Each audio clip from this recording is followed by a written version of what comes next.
Cybersecurity sales lives and dies on trust. So why do so many vendors burn bridges just to get a foot in the door? You're listening to Defense in Depth.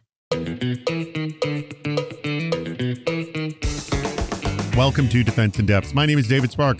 I am the producer of the CISO series, and joining me as my co-host for this very episode, one of your favorites, it's Jeff Belknap. Jeff, say hello to the audience. Hey, everybody, it's me, Jeff Belknap, and definitely not an AI replacement. No, not an AI replacement. The real Jeff Belknap. I have seen him. He speaks to me, and he is not AI. I, on the other hand, may be AI. Our sponsor today is ThreatLocker. Allow what you need. Block everything else by default, including ransomware and rogue code. That would be ThreatLocker, our fantastic sponsor, and we're going to be talking more about that a little bit later in the show. But first, let's talk about the topic at hand, Jeff, and that is something that Rinki Sethi, who is the CISO at Upwind Security, brought up. And she echoes what we've heard from CISOs many times, and that is bluffing by a vendor is the fastest way to lose trust. Now, comments on her recent LinkedIn post about lying salespeople were replete with horror stories of vendors acting badly. Why do we keep seeing salespeople willing to damage their brand long-term with this kind of false bravado? And let me ask, have you seen this happen before? Have I seen it in my entire career? Absolutely. Have I seen it recently? No. So that's good. Something's happening positively. I don't think this is commonplace. I do think, look, it's sales. There are new people that come to sales, and there are people that are going to last a long time and build relationships. And there are people that are going to lie to close a deal. Those people are not going to last. And, that is a career impacting choice that they are making. Very, very good point. Well, there seems to be a lot of these issues still hanging on. And the quote lying has sort of, I will say, varying degrees, if we will. And we're going to sort of unpack what that is. Joining us for this very discussion is the VP and CISO over at Equifax Canada, Octavia Howell. Octavia, thank you so much for joining us. No, thank you so much for having me. I'm really looking forward to this discussion. What would a successful engagement Michael look Whitting like? of Hack the Box said, quote, pushing a deal on a team which is not a good fit is something we've been told to never do in our team. It's a practice which screws your long-term business goals, not just unethical, but damaging for your own reputation, like what you said, and for your entire organization. Now, if a salesperson is telling you that their solution might not be the right fit or the right time for you and offers alternatives, even if they're competitors, that's the sign of a salesperson who is trying to help. Thankfully, the better sales teams these days are moving towards trying to consult rather than flog for their quota. That's impressive and pretty much echoes what you just said at the opening and saying it's not happening as much. Mike Cushing of Patagonia said, quote, I don't trust companies that reach out to me and say, quote, our threat intel team found highly sensitive information about your company and we want to share it with you, and then ask, quote, what's your availability next week to meet with us? If it is so important, then provide me the information now. It shouldn't be held as ransom for a sales meeting. Now, that example we have heard a lot of. So I'll start with that one. Jeff, have you seen that where they're trying to say, hey, we'll give you the information if you give us a meeting? Yeah, I have. That's a really unfortunate one. My answer to that is usually the same thing. If you have something to report, here is my bug bounty and where you can report that, and I will absolutely action it. And if it turns out you were just being a nice guy when we get around to verifying it, I'm happy to have a conversation about it. If you are one of the teams whose marketing or lead generation team has decided that dangling this scary email out is a good way to build revenue, I'll tell you, it's a great way to destroy relationships before you ever have one. Good point. All right. I'm going to throw this one to you, Octavia. Same thing. In both examples with Michael and Mike here, actually, one says some people tell you, hey, we're not the right fit for you. So they are really trying to help and be a consultant. And the second is the case of, hey, we found something, have a meeting and we'll tell you. Have you had, let's say, both of these experiences or one? I've had both, right? And so one of the things that I've always said is there's a difference between a salesperson and a partner. In the first example, it's really about partnership. It's a long-term. You actually are trying to make sure that you're in it for us. You're trying to make sure that we have everything that we need. And you're also partnering with other vendors that you know can actually help us. That's really a partner, not a vendor. The second one, I would not even consider that a vendor. In sales terms, they have this term called like the rabbit, where that person is always kind of hopping around, trying to find a fit, trying to figure out where it can go. Those people to me seems like more rabbits. Most of the time, wherever I've seen, when they say, hey, we found something we want to share with you, it's stuff that they haven't even found. It's stuff that it's not a situation where, at least in my experience, we go validate, hey, let's go check to see if they possibly did find this. Let's go see if we actually have an opening. And most of the time it's not. It's just a scare tactic, as Jeff said, to actually get a conversation. I'm not going to go for that. I don't have time to deal with that. We have real work to do. And so if you have something that's that important, please go to Bug Bounty, go report it. Let's fix it. But that doesn't mean I'm going to have a conversation with you. Back to you, Jeff, just very briefly. In the case of the second example, Mike Cushing said there with, I want to share this information with you. Have you had the more positive experience? Like, I want to share it, I have it. Like, where do I send that? And that you're just sort of guiding them down the path and then that's it. Yeah, absolutely. I mean, look, if you're a real security company, forgive the connotation there, you would go that path first. If you're really just trying to make sure I'm safe and protected, just report the information. We can talk later about, look, if that was super valuable and I otherwise wouldn't have had it, I will absolutely be interested in where you got that and if there's more of it and how we can do business to connect that to what I'm doing. But let's be honest, the people that are using this tactic know that that information is not valuable. They know what they're doing. I think we all do. What are the complaints? Anatoly Chikhanov of Health Equity said, quote, one thing I would recommend to add is be upfront of what you can't do. And I'm going to, by the way, echo this 12 times over. This we've heard a lot. Anatoly goes on to say, I've seen far too many examples of where the product can't really do something, yet it's spun in such a fashion that isn't really that big a deal, and we will address it some other way, which doesn't end up working. So if you are honest about what you can and can't do, that's a solid foundation to build on. I will just say here again and again, that is the biggest way to build trust. And Bradley Chagrin of Observe ID says, every CISO I've worked with would rather hear a hard truth than a polished bluff.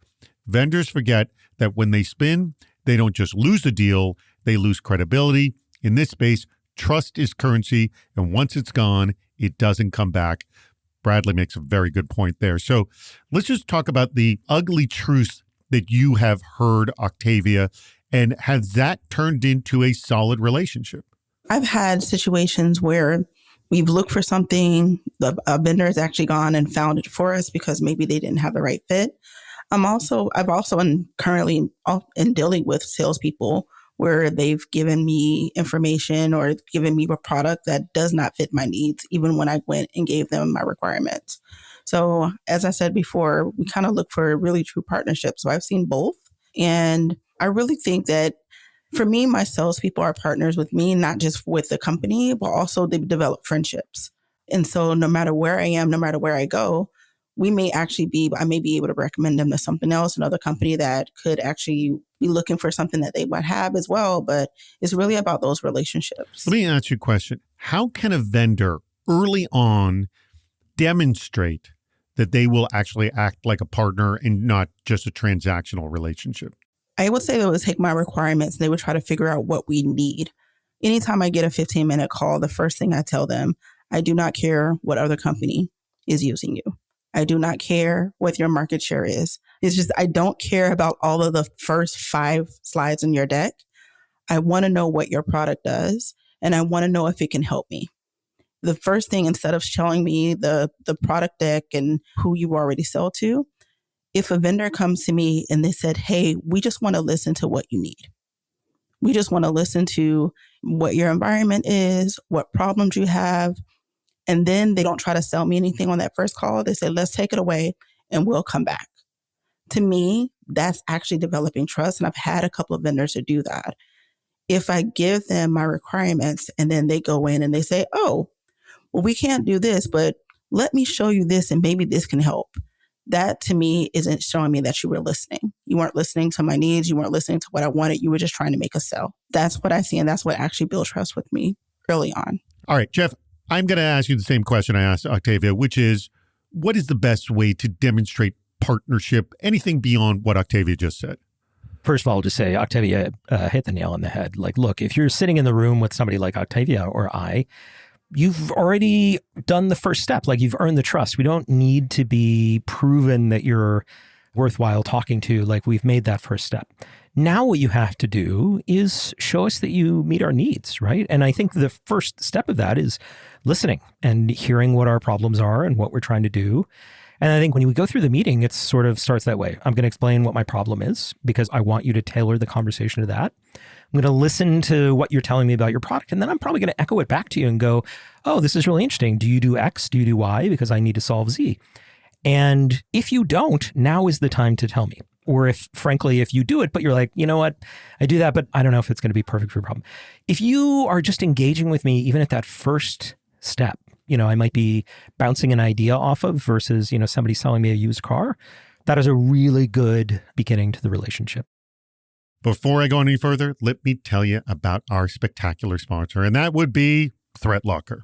Now, we know that most security tools assume a simple model. Let everything run, then try to catch what goes wrong. The problem is, attackers already know that model. ThreatLocker actually flips the script with a deny by default approach. It's kind of core to their being. And that gives organizations control over what they can run, what can access data, and what can elevate privileges before an attack even happens. So instead of chasing alerts after a malware executes, ThreatLocker helps teams define what should be allowed in their environment and blocks everything else by default. Now, that includes applications, scripts, DLLs, and even when apps are allowed to access sensitive data, all without relying on signatures or behavioral guessing. Now, for CISOs, this means fewer unknowns, fewer emergency escalations, and a security posture that's based on certainty, not detection hope. ThreatLocker is used by organizations that want to reduce attack surface without breaking the business through visibility-first deployment, staged enforcement, and real human support. I've seen it. It's pretty impressive. So if you're rethinking endpoint security, ransomware resilience, or least privilege, that's a lot there, ThreatLocker is really worth a serious look. Learn more. Just go to their website. Go to threatlocker.com/CISO. Do me a favor. Add the /CISO when you go to threatlocker.com. It is the simplest way to let them know that you heard about them through the CISO series. Why does it matter? Tony Edwards of Silverfort said, quote, saying we do all things for all people is setting everyone up for failure. Stop saying we cover all blind spots everywhere all the time. No, we don't. Guess what? Neither does the competition. What happened to underpromise and overdeliver? Good point. And Stanley Ogbu said, quote, in security, trust is the currency. Most CISOs would rather hear an honest not yet than be sold a feature that doesn't exist. Transparency not only builds credibility, it's often the reason a vendor gets a second meeting or even a long-term partnership. And Alexander Kursov of Clarity said, quote, I see the fallout from competitors or other vendors overpromising and bluffing. By the time I show up, there's already a layer of skepticism. People assume I might be the same. It makes me wonder how fair this is, but I also get it. Once trust is broken, every new conversation carries the weight of someone else's missteps. And that's a big one right there. I want to double down on that, Jeff. It's kind of like the used car salesman. There are completely ethical car salesmen, but we have this sort of vision in our mind of how that person should react. It's not right for us to prejudge, but I'm sure it happens. Yes, Jeff? There are a lot of great salespeople out there. Make no mistake. But, I think everybody has run into one that wasn't great or wasn't their favorite. And I think it gives the whole profession a bad name. And I'm sure the great salespeople hate it because when you're a great salesperson, you live and breathe and you know all of this intrinsically. I think just, going through a couple of these comments, if you are pitching a salesperson on a security product, they already know it will absolutely not work 100% of the time. That's just part of the deal. They're not expecting it to. If you tell them it does and you can prove it, like, absolutely, we've got a customer for life. That sounds phenomenal. You don't have to spread the sort of institutionalized trauma of trying to lie about your product and making me figure out where the lie is and where the actual truth is. Let's be honest about the fact that security is not a game where you can ever be 100% sure. You're always just making progress against the risk and the problem set. I know that. You know that. Like, let's just be honest about it and figure out if your product helps me solve that problem versus trying to sell me on a fantasy. Because when you do that, you're really making the entire industry worse for everybody. Yeah, Octavia, we have heard this before. Actually, the most popular article on our site is entitled Things That Salespeople Say That Set Off a CISO's BS Detector. And one of them was claiming absolutes, claiming 100% of something, or, we catch all things. And by the way, over the years, we've had various sponsors claim that on their site. And I send them a polite message and say, you know what? You've got this on your site. You may want to tone it down because it does not land well with us. And I'm sure you've heard this too, Octavia. And I like the way you brought it up, Jeff. He goes, don't make me guess what's the truth and what's not the truth. You don't want to play that game, do you, Octavia? No, not at all. I actually think Jeff may be a little more gracious to salespeople than I am, possibly. Well, you're going back to my earlier comment. You're prejudging that, yes? It's not that I'm prejudging, no. I truly believe that salespeople have a job and they have a role to do. But I also know that there are sales engineers that actually may know a little bit more technical detail than the salesperson actually knows. And I feel like they need to come in a tandem. When they come, at least when they come talk to me, I don't want to only talk to the salesperson. I know that I have to build that relationship. They are the account exec. I understand that 100%. But when it comes to answering questions, I am not a policy governance business CISO. Like, I do work with the business and I understand that. But my thing is I'm a little more technical. So I need to really understand if it's really going to work in our environment and if it's going to solve my problems. And I'm asking questions where it's going to solve my problem. And I feel like when I was promoted to CISO, I feel like I lost that when it came to talking to salespeople and sales engineers. Whereas I feel like when I was an engineer, I was able to get roadmap conversations. I was able to find out from the salespeople exactly what was going on. So you think they treat you differently with the CISO title? They do. Really? 100%. 100%. And I've only been a CISO for 4 years, so I remember what it used to be like. Jeff, can you corroborate that? Do you think you were treated differently, prior to being a CISO by salespeople? Well, yeah, absolutely. I think at a bare minimum, salespeople and sales teams and regional vice presidents and, CMOs or whoever get really excited when they've got the C-level executive engaged in the conversation. And frankly, that's a mistake, especially if I'm engaged early. Probably not a good sign. It means you've not properly vetted this conversation, because if you're starting with me, I don't really know the problem that needs to be solved. Like, I know it at a high level altitude, but I'm not living it day to day. I'm not going to be the best judge of what that is. And if you think meeting with me means the deal is a lock just because I'm excited about the deck, you are misreading the conversation. I'm a nerd. I like talking about technology. I might get excited about it. That has no bearing whatsoever on whether we're actually going to do this deal. Octavia, just echoing what he just said, were you living it more as an engineer than you are as a CISO? Oh, absolutely. Absolutely. As an engineer, I was giving you roadmaps. They gave me roadmaps. So the conversations were, we don't have this right now, but here's what we're building. Here's our 3 to 5 year roadmap.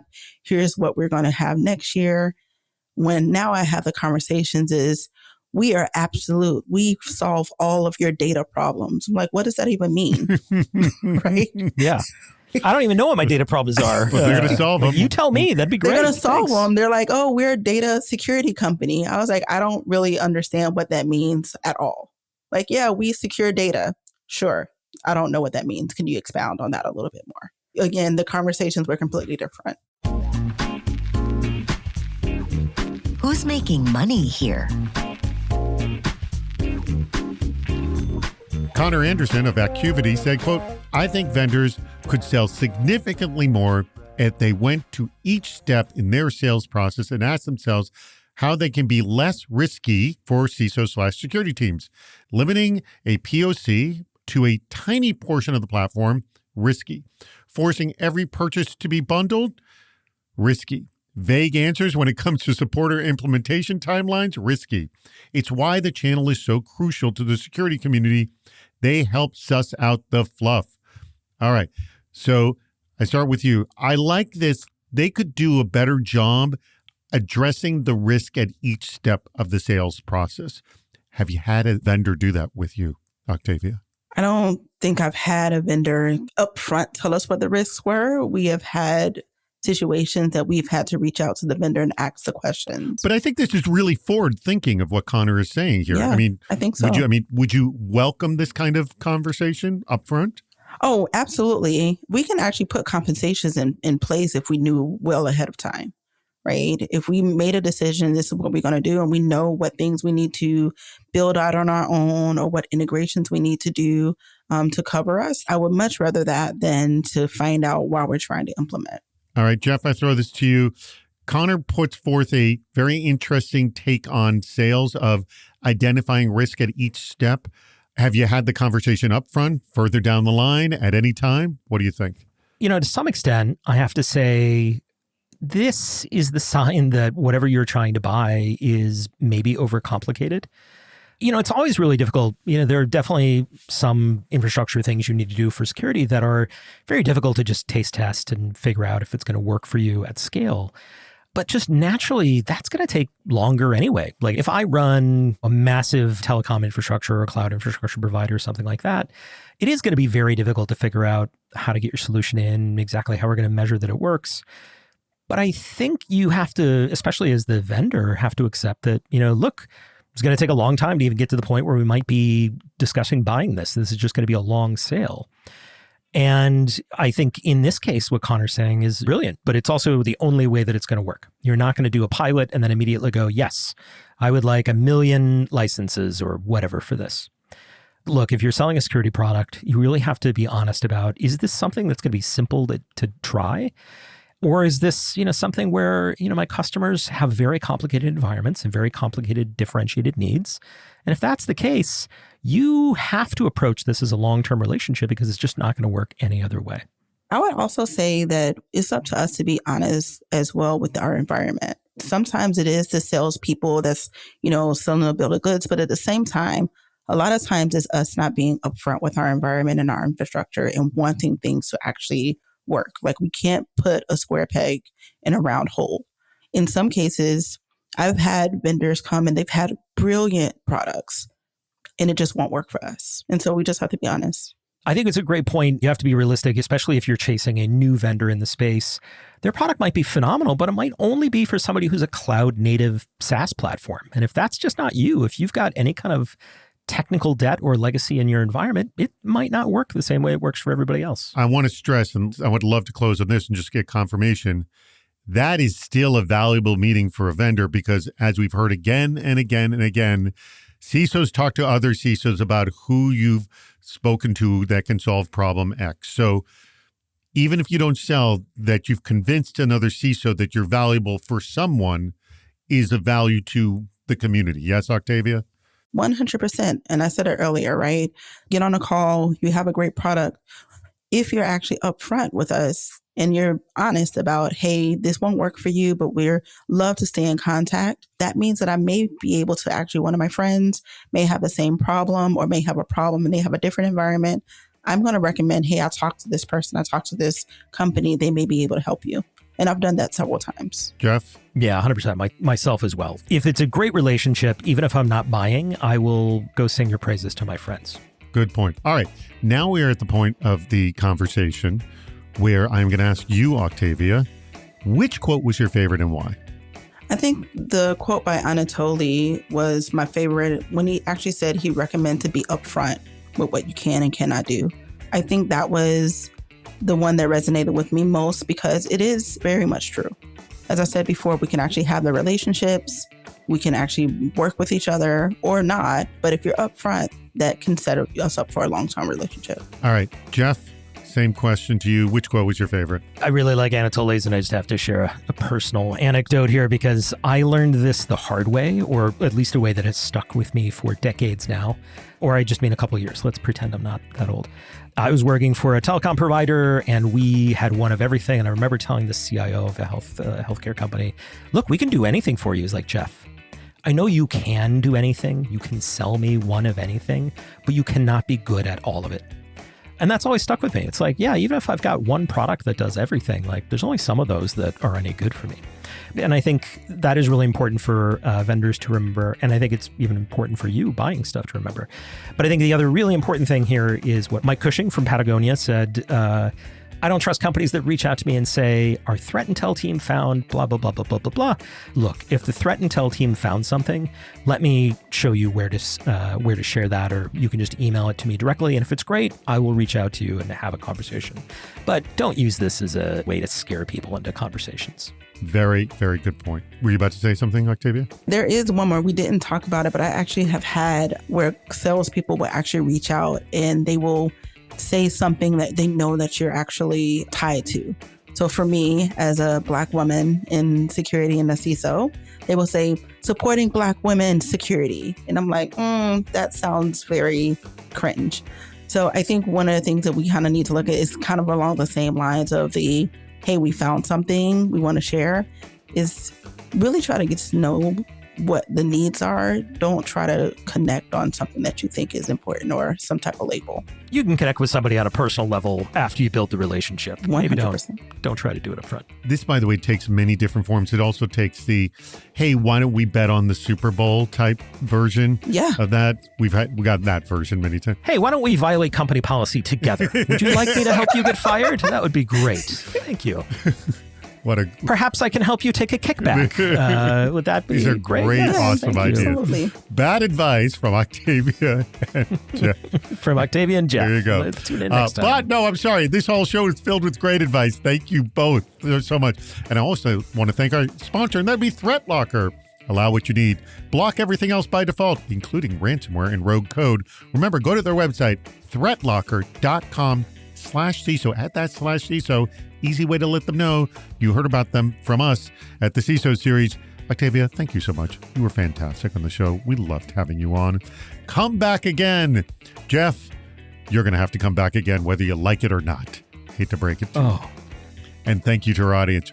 We really, really appreciate your contributions and for listening to Defense in Depth. We've reached the end of Defense in Depth. Make sure to subscribe so you don't miss yet another hot topic in cybersecurity. This show thrives on your contributions. Please write a review, leave a comment on LinkedIn or on our site, CISOseries.com, where you'll also see plenty of ways to participate, including recording a question or a comment for the show. If you're interested in sponsoring the podcast, contact David Spark directly at david@CISOseries.com. Thank you for listening to Defense in Depth.